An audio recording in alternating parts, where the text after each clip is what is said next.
Welcome to Fireside Giants. My name is Alex with my co-host here, Anthony Rivardo. And today, another topic on the line for you guys.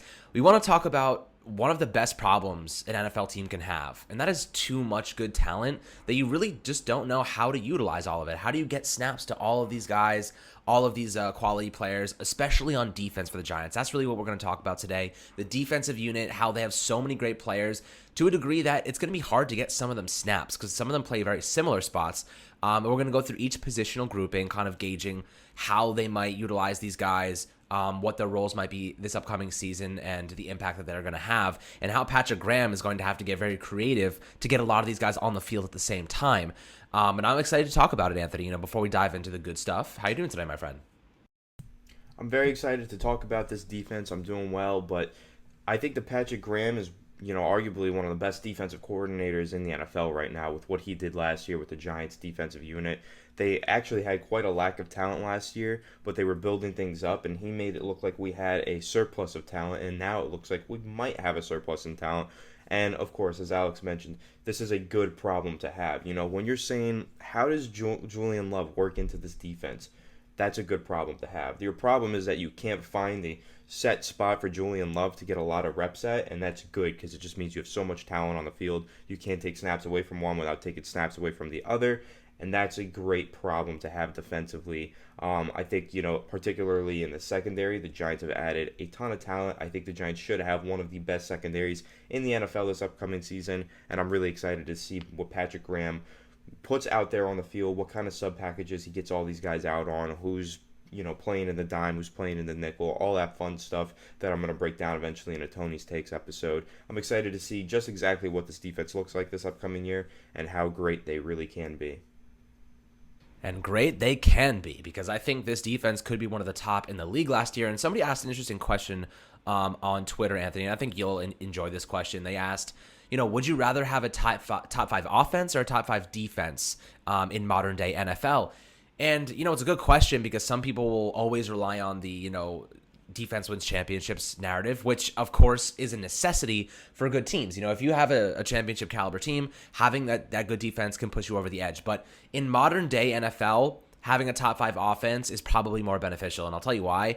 Think about this. The Giants were considered one of the worst teams in the NFL last year and had a top 10 defense, right? If you have a top 10 offense and maybe a bottoming defense, you're still outscoring opponents. You can still win games like that. The problem is that with the Giants, even if you have a great defense, the time of possession is so skewed that your defense is going to be on the field the entire game. And even if you give up 15, 16 points, which is a great amount to give up per game, your offense still might not get you over the hump. So you really need, if you're scoring and you're a top five offense and you're scoring 30, 35 points a game, a bottom level defense probably allows 25 points, right, per game, 20, 25 points per game.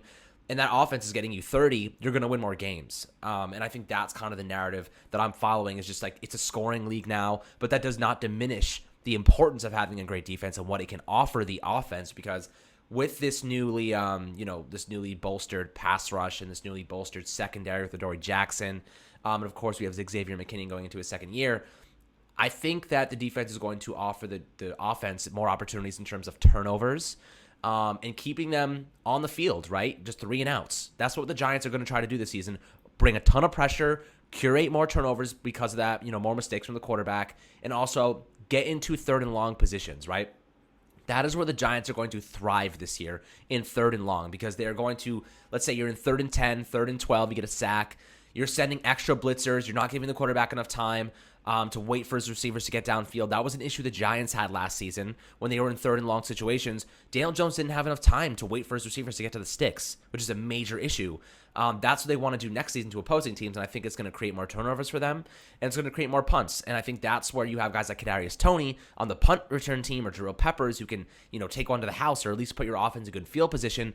You have to be clicking on all cylinders for your offense to really take it to the next level. And I think the Giants are putting themselves in a position where everything is going to click, and they have the talent to really maximize every sequence of the game.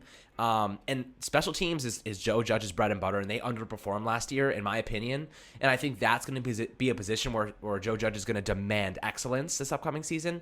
Some of these draft picks are going to have an impact. I think Rodarius Williams is going to be a solid, a gunner on the punt team. He's a good straightaway speed guy. He has some athleticism, some strength to him. And he wants to win. He wants to compete, and I think that's where he's going to make his money. Of course, you got Cody Core coming back. I think, Gary Brightwell might be a decent kick return option, and Kadarius Toney obviously a punt return option.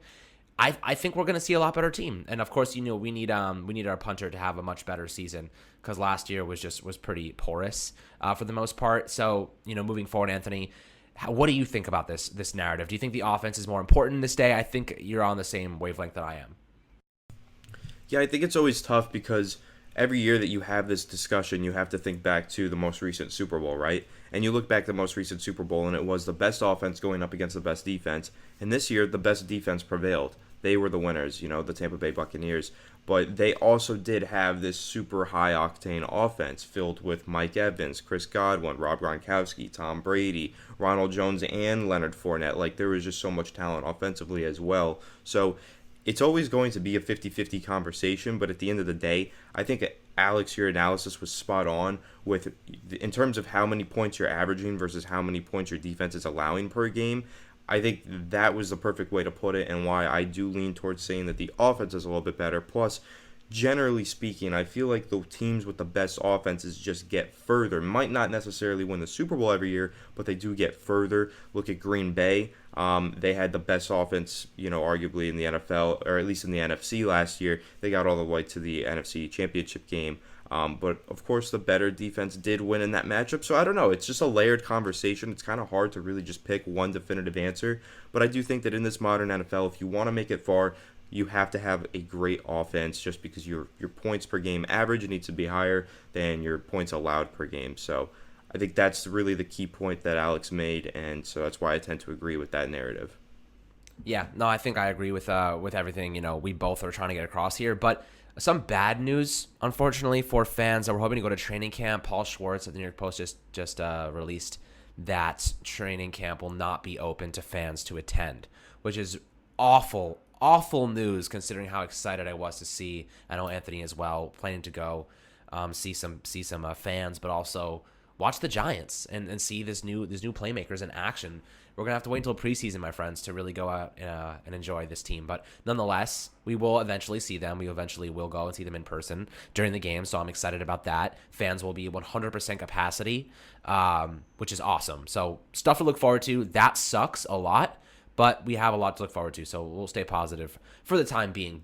But let's jump into our first positional group, right, for this defense and why it's going to be hard for Patrick Graham to get all these guys on the field at the same time. Let's talk about the safeties first and foremost, because I think that group right there is one that's going to be tough. You have Logan Ryan, Xavier McKinney, and Jabril Peppers, that three-headed monster at safeties. How are the Giants going to utilize all three of them at the same time? An idea that Anthony and I both kind of discussed last episode was the idea of moving Jabril Peppers into this money backer position, because Logan Ryan and Xavier McKinney are both traditionally free safeties, but Xavier McKinney is more of a guy that you can move up into the box at strong safety, which is Anthony has mentioned many times over the past couple of months. So I think that idea specifically, if you have Logan Ryan at free safety, which is where I prefer him to be, because he's so smart in that defensive backfield, especially with trying to confuse quarterbacks and kind of lining parallel to the boundary, moving up, moving backward, and just trying to confuse where he's going to be and disguise some of those zone coverages, and especially if they're going to be playing a lot more cover one, he'll be essential in creating confusion. So moving Xavier McKinney back up into the box at strong safety will then allow Jabril Peppers to be kind of that money backer, weak side linebacker, if you will. And I am okay with that. I think Jabril Peppers would be a phenomenal weak side linebacker. He has very good instincts in the running game, but he can also cover tight ends and running backs in the flats and the middle portions of the field pretty well.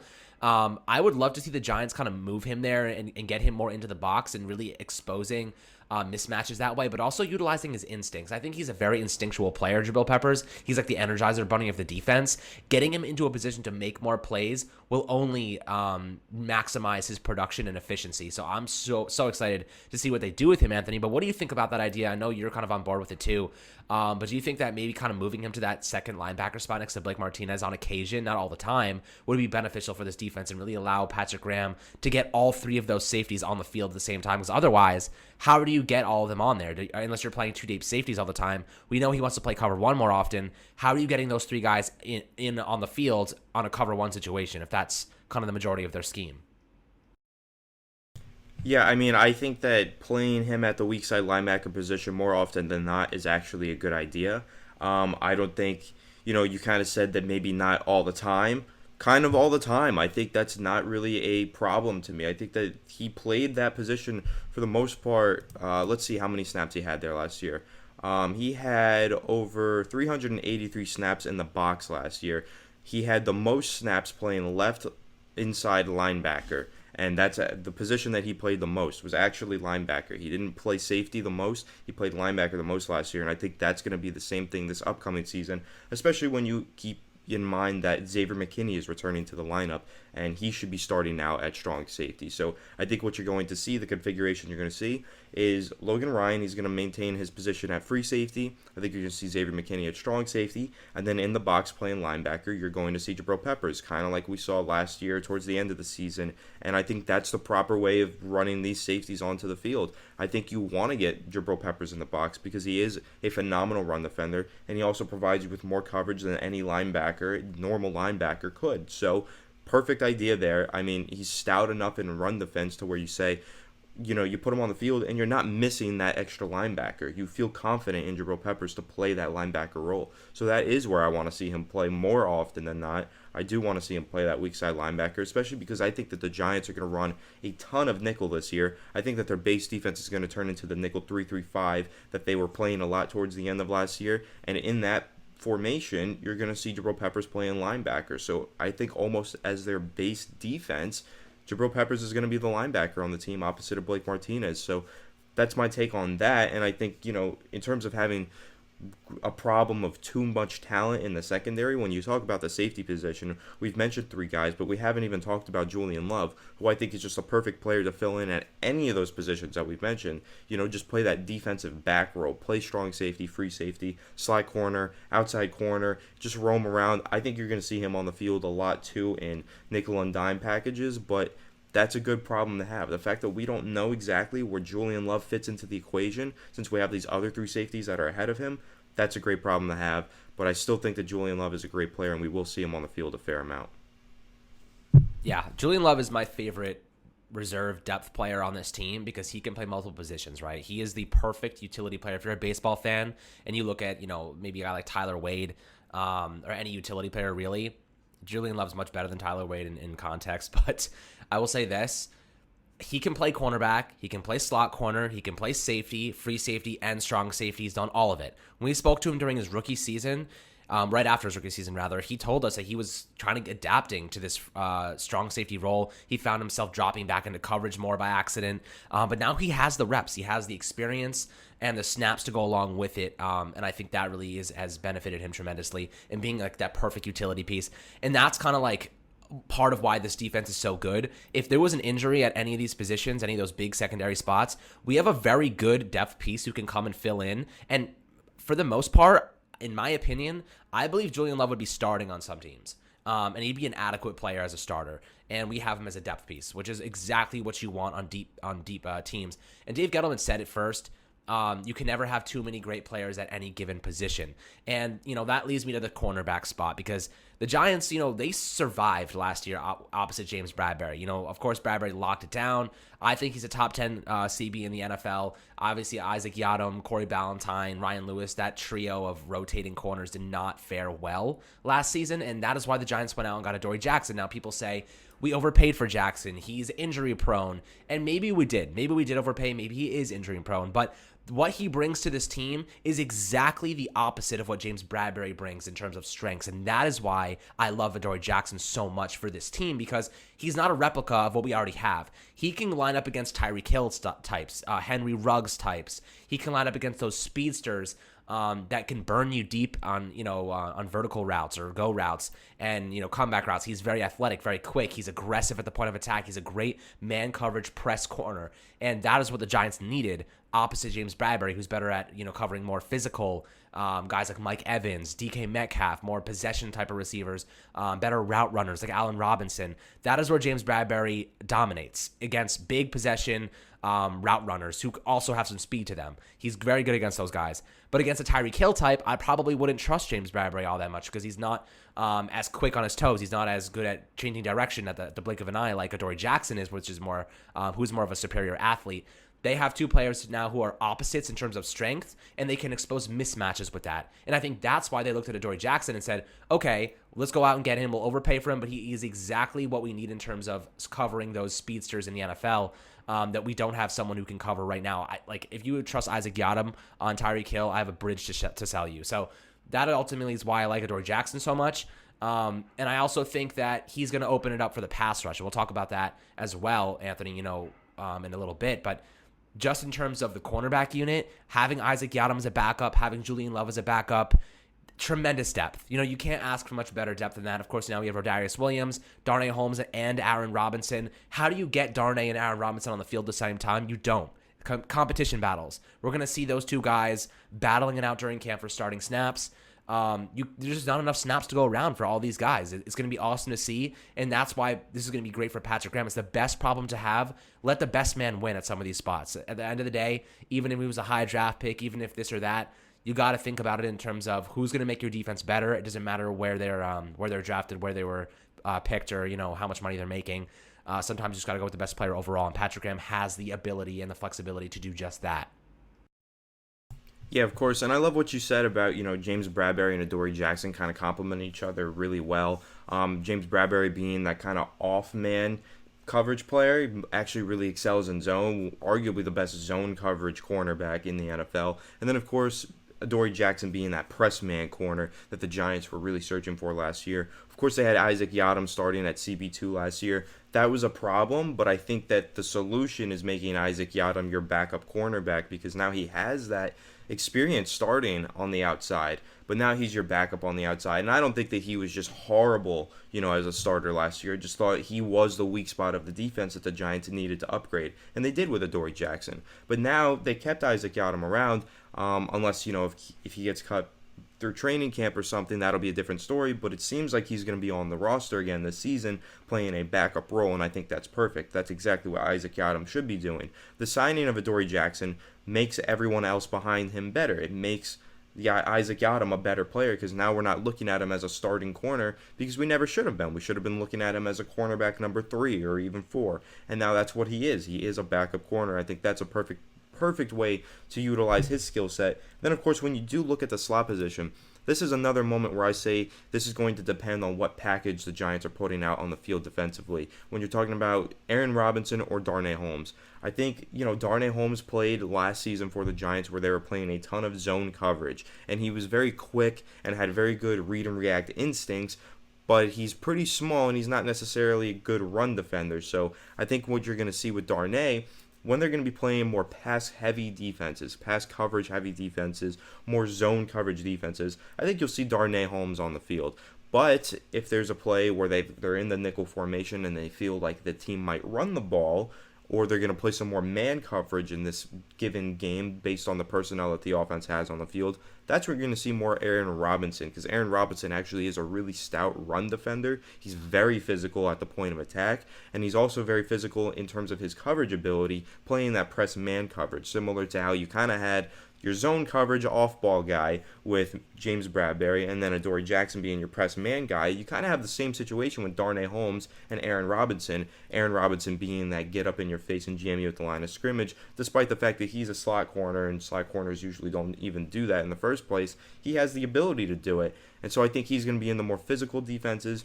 I think you could even see him play some outside cornerback as well, or maybe get him in on the goal line packages, depending on how physical he really proves to be in the running game. But yeah, I think, when you think the team is definitely going to run the ball, you might even want to just put him out there out wide cornerback, because he is so good in run defense. If you go watch his film, he really is just very physical at the point of attack. So I like Aaron Robinson a lot. I think he brings a lot to the Giants' run defense as well as their pass coverage unit in terms of man coverage.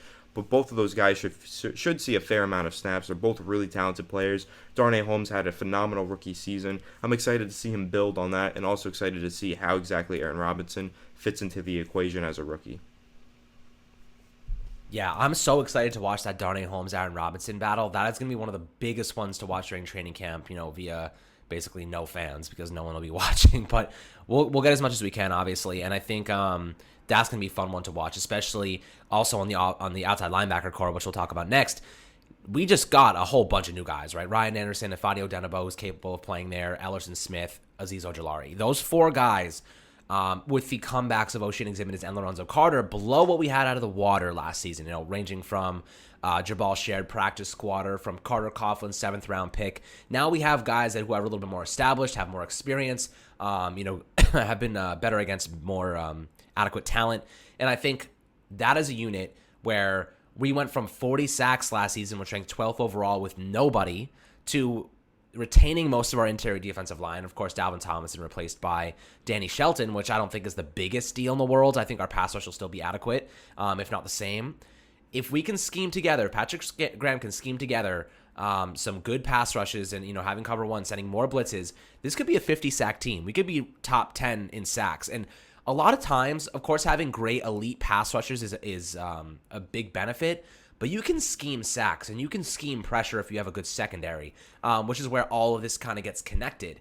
And I think the outside linebacker group, how do you spread around all the snaps to Azeez, to Lorenzo, to O'Shane, to Afadi, to Ellerson Smith? How do you scheme this about? And I think one of the things where we should expect to see is giving snaps based on mismatches, right? If you have a more heavy-footed offensive tackle, Ellerson Smith might be a better option because he's quicker, faster, might be able to put them on their butt with some of his moves.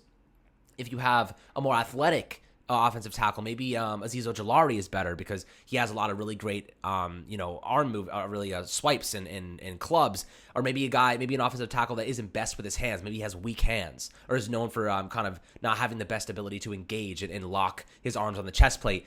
Azeez Ojulari might be the best option there because he can really club down on those arms. And if he has weak arms, the offensive tackle, he can get through that guy. So, they're going to really look at the film, look at what the strengths and weaknesses of the opposition is, and formulate a plan on a weekly basis for who on that pass rush is going to get more snaps. So I think it's going to be very much based around their opponents, their weaknesses and strengths, and who fits the mold. I think having more options is better than none. They can rotate these guys effectively and keep them all fatigue-free, fresh, and really tire out the offensive tackles. Ellerson Smith had one of the highest relative athletic scores of any any outside linebacker over the past decade or so, since they've been recording these scores. And I think that really offers the Giants a bit of leverage in terms of trying to tire out these offensive tackles and then going Ellerson Smith, tiring him out, and then putting Azeez Ojulari in, being like, oh, the guy's exhausted. Let's expose him with some of these strong club moves. Efadio Denabo, put him in there, use a little bit more of a power move instead of speed, and push him back with a bull rush. A lot of different things the Giants can do here. Patrick Graham is going to have himself a field day. And Anthony, are you excited to see this as well? Because I think it might be a rotational thing. Do you think also it will be more of a situational thing? They're going to look at who the opposing team is featuring on the tackles positions and then kind of attacking them appropriately.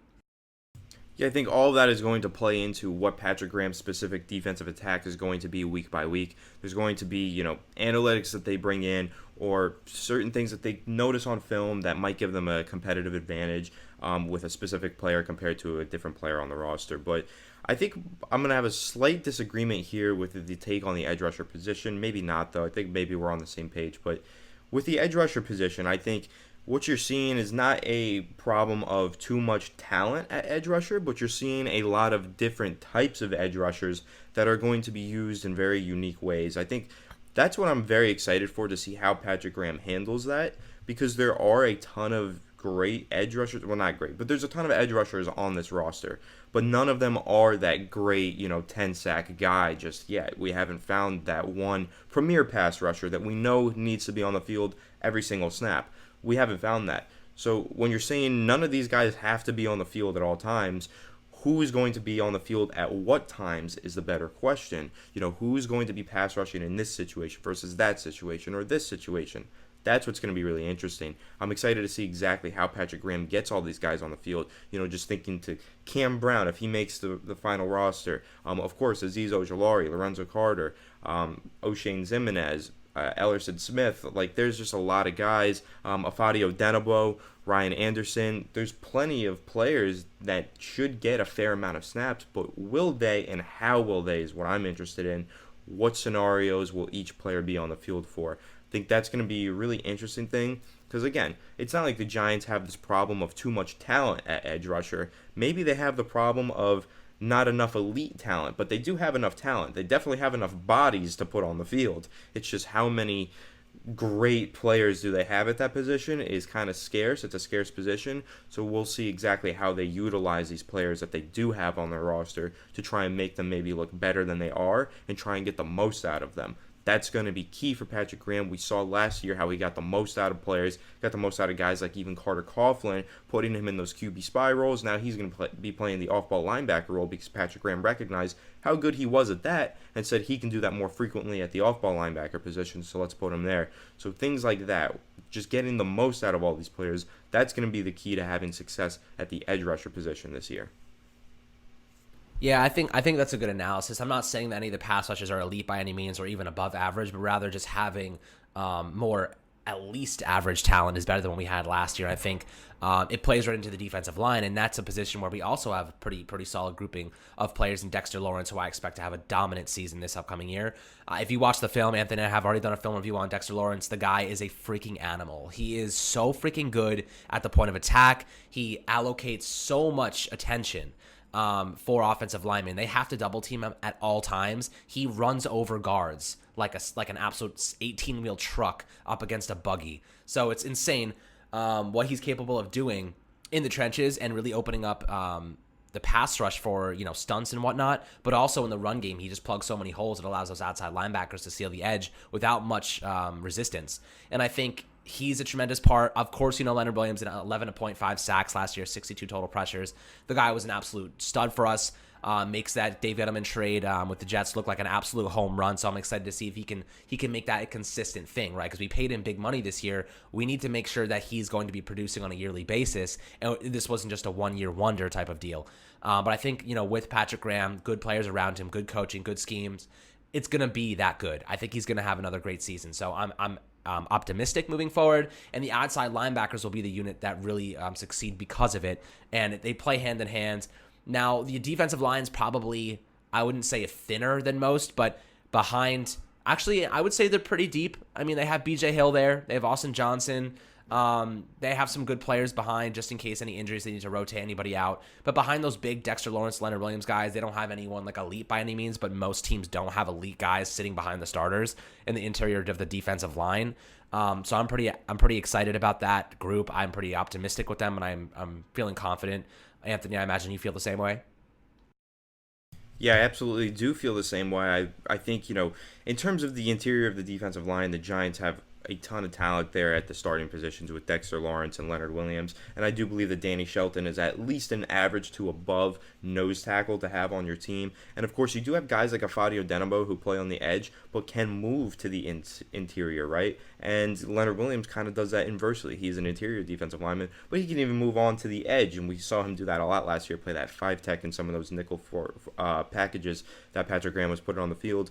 In terms of the depth at interior defensive line, I don't think there's a lot of it. I think if there's any position group that the Giants have the least amount of players, accounted for on the field, I think it is interior defensive line. If I recall, they only have like 3 total backups and 3 total starters. So it's kind of just like one backup for each position, whereas most positions you have at least 2 backups for some of these positions. But the Giants just kind of don't have that many players, but they don't really need it because it's not a position that gets injured too frequently, and also they just have such elite talent at the top with Dexter Lawrence and Leonard Williams that those guys are going to be on the field far more than any backup ever should be. You're not going to rotate guys in that frequently, but looking at Leonard Williams and Dexter Lawrence, those are your bona fide, premier starters. But behind them, I do like BJ Hill a lot. BJ Hill is a guy that I thought could be a starting interior defensive lineman in the NFL before they acquired Leonard Williams. I really loved what I saw from him in his rookie season. Even this past year when he was on the field, he was a pretty good player. He did have an impact when he was on the field, and I think that'll continue to be the case this upcoming season. He might not see the field that often, but when he does, I think he'll have an impact and he'll be a solid player, an above average level player, which is good to have from your backup interior defensive lineman. That's really exciting there. And like I said, I think Afadi can move in to the interior, be an above average pass rusher from the interior. Austin Johnson, I also do like him as a backup defensive tackle / nose tackle. So really, the Giants are in excellent shape on the interior of their defensive line. I think that they should have one of the best interiors in the league this upcoming season. They did this past year, and I don't see any reason for that to change. I know that they did lose Dalvin Tomlinson. That's a pretty big loss, but I feel like they supplemented that loss pretty well by adding talent in other positions that might mask that hole that, Dalvin Tomlinson might have left behind. Plus, the addition of Danny Shelton is really, really clutch, actually, and it should make up for a lot of that loss. So, love what the Giants have on the interior of their defensive line, and can't wait to see if this is the year that Dexter Lawrence makes his first Pro Bowl or All-Pro appearance. I think it might be. I really honestly do. I think that Dexter Lawrence is going to take that step forward, and we're going to notice him more. I think they're going to give him more snaps. I think he had 50 fewer snaps last year and almost doubled his stats in most categories. The guy was a freaking stud. Very quietly, because he's a very, unspoken guy. He's not really out there in terms of all this energy. He does his job, and he does it very well. And that's what I love to see in players like him. The Giants have a lot of players that are quiet but do their job exceptionally well. And that stands out to me. Look at guys like Logan Ryan. Does his job well, doesn't talk a lot. James Bradbury, I don't think I've ever heard him. He might be mute for all I know. I've never heard him speak a word before, and he is an absolute tank. There's so many guys just like that. Even Leonard Williams doesn't really talk a lot, does his job well. Blake Martinez does not talk a lot, does his job well. That is what I want on this Giants team. They have that one Energizer Bunny in Jabril Peppers, but in the past, we've seen a lot of guys talk and play like crap. Eli Apple, Landon Collins. A lot of guys have had a lot to say and not a lot to show for it. And I'm excited that this Giants team is leading by example of a lot of Eli Mannings on this team because of just the way that they practice. They train hard, but they don't talk a lot. They don't put themselves in bad positions in the media and whatnot. So I'm really excited about this entire defense in general. But Anthony, to wrap this segment up, let's talk about the linebackers really quickly. I'm optimistic about this linebacker group. A lot of analysts believe they have a top 15 group at linebacker, mainly because of how great Blake Martinez looked last year. But that second LB spot, we talked about Jabril Peppers maybe having a role there. But you have Tay Crowder, you have Reggie Ragland, a couple of decent options that may or may not succeed. Devontae Downs is there as well, but I think he's gonna get cut. I'm pretty optimistic about this group, Anthony. What do you think about the position next to Blake Martinez? Who holds it down there? Is it Jabril Peppers, or do you feel optimistic that Tay Crowder can also be an answer? I think it is Jabril Peppers playing the majority of those linebacker snaps next to Blake Martinez, though I do think that you're going to see Tay Crowder on the field quite a bit. I think that Reggie Ragland is going to be playing those goal line formations, and he's going to be that Blake Martinez backup. So if they need another run stuffer on the field for whatever reason, then you'll see Reggie Ragland out there. Or if Blake Martinez gets banged up, has to come out for a couple plays, then you'll see Reggie Ragland take over because their playing style is a little bit more similar. But the second linebacker, the Giants tend to like having a guy who's a bit rangier, more athletic, and better in coverage. So that's why you're going to see a lot of Jabril Peppers and Tay Crowder in that position. But going forward, I do think, the other positions that we mentioned, especially in the secondary, we said that they have a problem of too much talent, which is a good problem to have, right? At the linebacker position, I don't see it that way. I think that they have, a lack of talent at linebacker, but I think because of the way this defense is constructed, they don't necessarily need that surplus of talent at linebacker. What they need is that one off-ball linebacker, Blake Martinez, who's super reliable and very durable, isn't often injured. That's what they need, and then opposite of him, they really need Jabril Peppers, or just someone who's rangy enough to get the job done. That's what this defense requires to be, highly functioning. They're not necessarily relying on their linebacker position like other defenses in the NFL. I think you look at Tampa Bay's defense, they rely heavily on their linebacker position. Devin White, Levante David, those guys make up a huge portion of what makes that defense good. But for the Giants defense, it's more about the secondary, the interior. It's kind of building this bubble around the linebacker position in the middle. That's kind of how this defense works and how this defense is good. But Blake Martinez holding it down in the center of the field, that's going to be the number one thing. As long as he can continue to be a good player, then we have no problems at linebacker, and whoever plays opposite of him probably won't wreck any games or even have that great of an impact, unless you're talking about Jabril Peppers playing that role in a pretty versatile way. And ultimately, I do think that's what you see more often than not, is Jabril Peppers playing that weak side linebacker position, and I think he fits that role really well, and will actually have a very good season playing that role at a higher amount this upcoming year. I agree 100%. I think, we should be excited. We should be optimistic. This defense, on paper looks phenomenal. And it's going to be tough for Patrick Graham to get everybody involved. But I don't really give a crap who's involved as long as they're playing well, you know? That's the reality of it, is Patrick Graham will field the best 11 players at all times to fit his specific scheme. If we're playing a lot of cover one, there's no way they're leaving Jabril Peppers off the field. There's no way they're leaving Logan Ryan or Xavier McKinney off the field. So I expect to see Jabril Peppers playing a more defined role as this money backer, kind of weak side guy, if they want to push him that far into the box. So we'll see how it goes. We'll keep an eye on it, obviously, for you guys and update with you with any interesting takes that we do spot as the season progresses. But thank you guys so much for being into Fireside Giants today before the weekend starts. Enjoy a couple of games this weekend. Of course, the NBA Finals, so a big soccer game, Argentina versus Brazil on Saturday for all you Brazilian fans out there. I know we have a couple, so shout out to you guys. Hopefully Neymar scores a couple goals. And, of course, the Euro Cup Finals on Sunday. We have Italy versus England. That should be awesome. So any English people, any Italians out there, I know we got a couple of good fans from Italy that watch the channel. So shout out to you guys, and hopefully your team emerges victorious. But of course, have a fantastic weekend, my friends. Make sure to subscribe below on YouTube, Apple, and Spotify as always. And we'll catch you guys on the next one.